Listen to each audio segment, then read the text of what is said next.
What is up everyone, and welcome to another Smash Brothers Ultimate Guide video. In today's video I'm going to be taking a little off topic and maybe making more of a discussion type video on why I believe that Elite Smash is worse than For Glory from Smash 4. Now before I get into this video, I want to say that For Glory still had lots of problems, but overall it was a lot better than what the current Elite Smash is today, and I'm going to be going over a few different reasons why it was worse than Elite Smash. So, it was better than Elite Smash, and why Elite Smash is worse. So let's get right into it. So the first thing I want to talk about is the different separations of Smash between Elite Smash and normal Smash. So as you can see, when you click on help for Elite Smash, the description is an exclusive society of top-tier smashers. Only those with high global smash power are invited to participate in these intense battles. And at first that might seem like a good thing, but when you actually start playing, you realize that it's not as indicative as it sounds.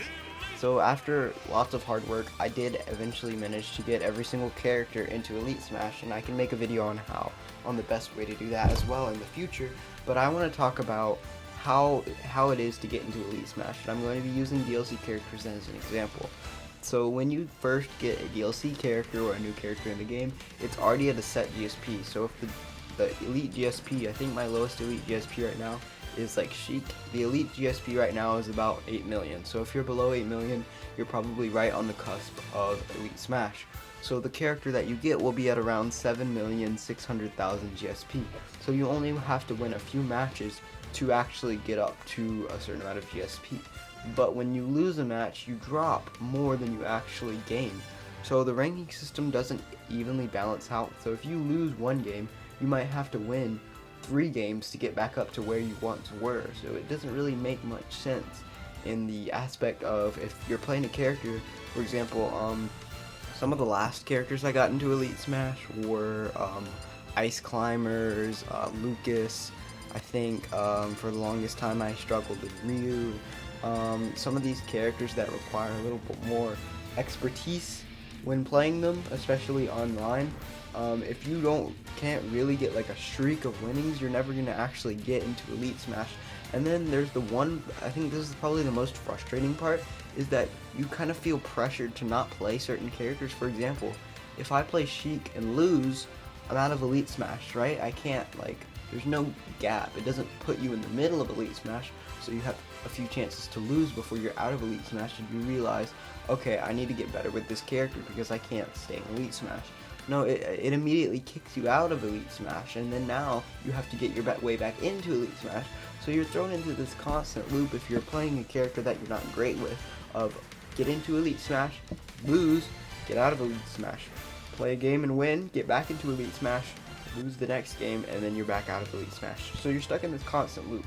And that loop is really, really annoying because on that cusp of 7 million GSP, if you're right under 8 million, there are also players that are learning the game and they're playing a character that they're actually good with. So you might occasionally play a good player who's getting into Elite Smash themselves, and then you lose with your bad character, so now you've dropped down 2 games out of Elite Smash, and now you have to win 2 or more games to get back up to Elite Smash.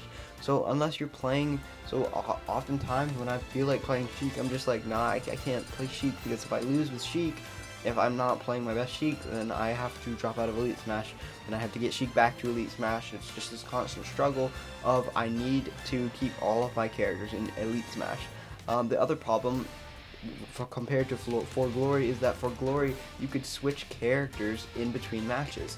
So for example, if say I'm playing Pika, or I'm playing Sephiroth, and I come against a Pika, obviously Pikachu is a really bad matchup for Sephiroth and other swordies as well, and say I want to switch to a zoner character that might be able to handle Pikachu's Thunder Jolt.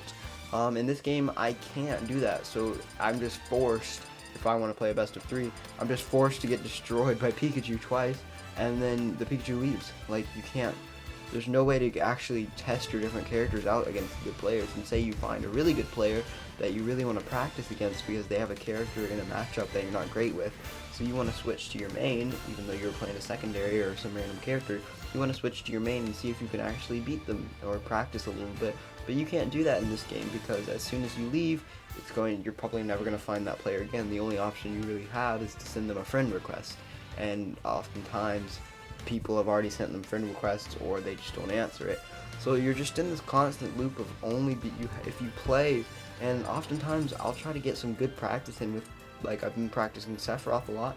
I'll try to get some good practice in with Sephiroth, and I'll run into like 3 straight Little Macs, and obviously I have this philosophy with Little Mac that I don't get any better by playing against him, and neither do they. Like, Little Mac is just so different from all the other characters that I'm not improving my fundamentals. So I'll just play 3 Little Macs in a row, and then I'll switch off to some secondary, and I'll play like a Snake, a character who I actually want to get some more matchup experience with Sephiroth.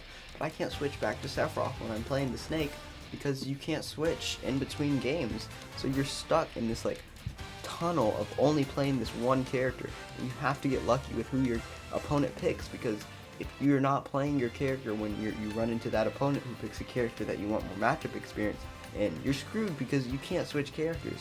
I think it was a really great thing that they did in For Glory, and it made it actually fun because you could try out different characters to see who could you beat your opponent. If this opponent was really good, which one of your characters could you beat them with? Then that provided more guidance.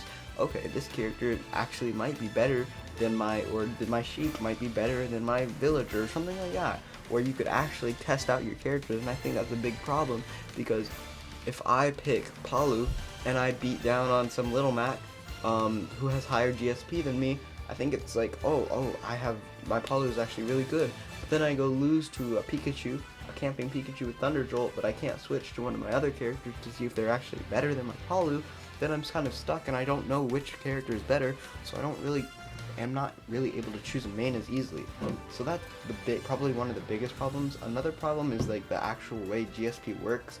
So GSP is kind of like trying to be this like global system where the higher GSP you are, you're like higher ranked, but it's not an actual ranking system.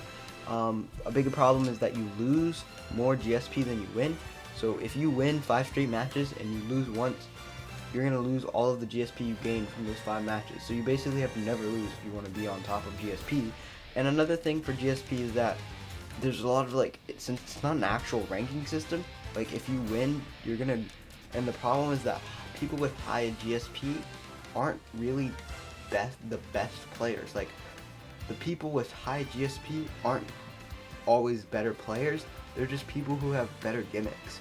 Like, I feel like whenever I play high GSP Smash, I always run into people that just have gimmicks, and they have online gimmicks that work. For example, if I'm going against, I think there was this one time I went up against this really, really high GSP, who was it? It might have been a Nest, or maybe, no, it was a high GSP, Mega Man, and they just did Leaf Shield the entire game.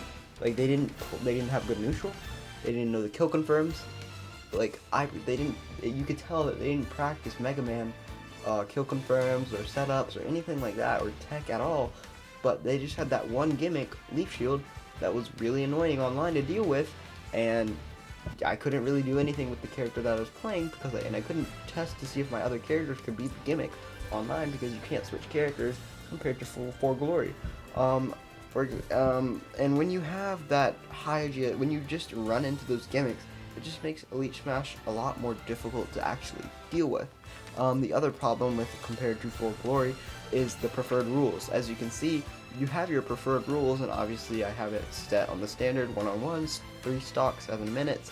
Obviously these are kind of weird. Battle form, you could choose Battlefield, Omega form, or Small Battlefield. I actually really like Battlefield compared to Small Battlefield. I feel like that Small Battlefield online just becomes really campy.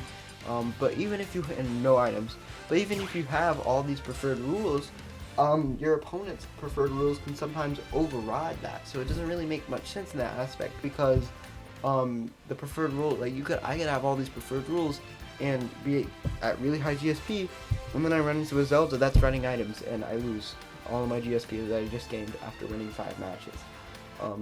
And for Glory, there was a designated for fun mode where you could play items, but when you played for Glory, you weren't going to be playing anybody with items. I don't know why they changed this.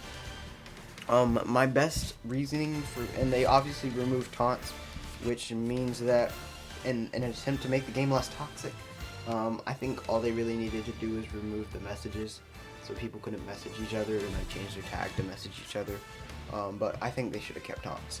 My hopes are that eventually they'll come up with some sort of ranking system where you can act like top 100 in the world, just based on win-loss ratios and stuff like that, similar to what other fighting games do. But what do you guys think? Did you guys enjoy this video, type of discussion video? Do you guys think that Elite Smash is worse than For Glory, as do I? Leave everything that you guys are thinking in the comments down below. Make sure to hit the like button and subscribe for more Smash related videos, and I will see you guys next time.